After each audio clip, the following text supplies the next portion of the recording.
వైసీపీలో భయం అనే పదానికే తావులేదన్నారు మంత్రి సీదిరి అప్పలరాజు. సింగిల్ గానే ఎన్నికలకు వెళ్తామని తెలిపారు. మరోసారి ప్రభుత్వాన్ని ఏర్పాటు చేయబోతున్నామని స్పష్టం చేశారు. పొత్తుల కోసం వెంపర్లాడే వాళ్లే ఎన్నికలకు ఎదుర్కొనేందుకు భయపడుతున్నారంటున్న మంత్రి సీదిరి అప్పలరాజుతో మా ప్రతినిధి VS Naidu face to face. Uttarandhra నుంచి వైసీపీ ఎన్నికల సమర శంఖాన్ని పూరించింది. సిద్ధం పేరుతో పెద్ద ఎత్తున ఈ కార్యక్రమాన్ని చేపట్టింది. ఉత్తరాంధ్ర జిల్లాల నుంచి పెద్ద ఎత్తున కార్యకర్తలు నేతలు ఈ కార్యక్రమంలో భాగమయ్యారు. ప్రస్తుతం మనతో పాటు రాష్ట్ర మంత్రి సీదిరి అప్పలరాజు గారు ఉన్నారు. సార్, సిద్ధం అనేటటువంటి పేరు ఎందుకు పెట్టాల్సి వచ్చింది? దేనికి మీరంతా సిద్ధంగా ఉన్నారు? ఏంటి సిద్ధం అన్న పేరిట నేడు ఇక్కడ జరుగుతున్నటువంటి శంకరావు సభ ఉత్తరాంధ్ర చరిత్రలోనే ఒక గొప్ప మైలురాయిగా నిలిచిపోయేటటువంటి అవకాశం ఉంది. ఈ రాష్ట్రంలో ఉన్నటువంటి కోట్లాది మంది పేదలకి మంచి జరగాలి అంటే మా వైఎస్ఆర్ కాంగ్రెస్ పార్టీ కార్యకర్తలందరూ కూడా సిద్ధం కావాలి. ఈ రాష్ట్రంలో ఉన్నటువంటి మహిళలందరికీ కూడా ఆర్థిక స్వావలంబన లభించాలి అంటే మాలాంటి వైఎస్ఆర్ కాంగ్రెస్ పార్టీ కార్యకర్తలందరూ కూడా సిద్ధం కావాలి. ఈ రాష్ట్రంలో ఉన్నటువంటి ప్రజలందరూ కూడా జన్మభూమి కమిటీ లాంటి అసాంఘిక శక్తుల చేతిలోకి వెళ్లిపోకుండా ఉండాలి అంటే మళ్లీ మాలాంటి వైఎస్ఆర్ కాంగ్రెస్ పార్టీ కార్యకర్తలందరూ కూడా సిద్ధం కావాలా.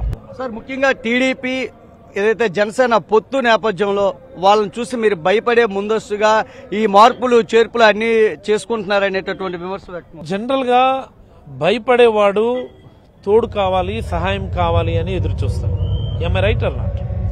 మరి ఈ రాష్ట్రంలో ఏ రాజకీయ పార్టీలు మాకు తోడు కావాలా, మాకు అలయన్స్ కావాలా, మాకు పొత్తు కావాలని ఎవరైతే వెంపర్లాడుతా ఉన్నారో, ఎవరైతే వేచి చూస్తా ఉన్నారో వాళ్ళు భయపడుతున్నట్ట. పొత్తులతో సంబంధం లేకుండా ఈయన మా పలానా ఆయన మా క్యాండిడేట్ అని డిక్లేర్ చేసుకొని ధైర్యంగా ఎన్నికెళ్తున్నటువంటి మేము భయపడతా ఉన్నట్ట.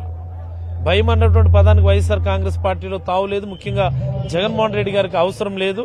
ముందు నుంచి మా నినాదం ఒకటే, మేము సింగిల్ గానే వెళ్తాం, మళ్లీ అత్యధిక మెజారిటీతో మేము ప్రభుత్వాన్ని ఫామ్ చేసుకుంటా ఉన్నామని నేనైతే మనవి చేస్తాను. సార్, పిసిసి అధ్యక్షురాలు షర్మిల ఇటీవల తరచూ మీ పైన విమర్శలు గుప్పిస్తా ఉన్నారు. అభివృద్ధి శూన్యంగా ఉంది, అసలు వైఎస్ పాలనకి జగన్ పాలనకి నక్కి నాగలోకానికి ఉన్న తేడా ఉందని మాట్లాడారు. ఏ విధంగా చూడాలి? బేసికలీ షర్మిల గారి గురించి విమర్శించాలని నేను అనుకోవడం లేదు, కానీ రెండు విషయాల్లో ఆవిడ యొక్క తీరుని నేనైతే అభ్యంతరం తెలుపుతా ఉన్నాను. ది ఫస్ట్ థింగ్, ఫ్యామిలీ గురించి ఆవిడ మాట్లాడినారు.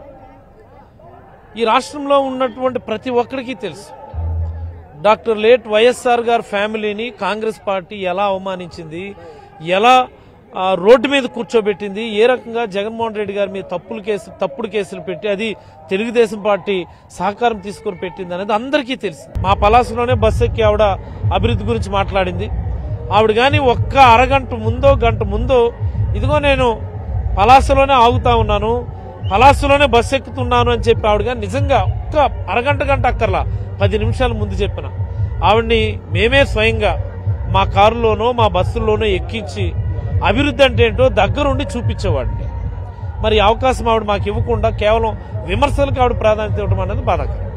Thank you sir. ఇది ముఖ్యంగా ఏదైతే వైసీపీ ప్రభుత్వం వచ్చిన తర్వాత చేపట్టినటువంటి అభివృద్ధి సంక్షేమ కార్యక్రమాలే తమని ముందుకు నడిపిస్తాయని చెప్పి ఆయన చెబుతున్నటువంటి పరిస్థితి.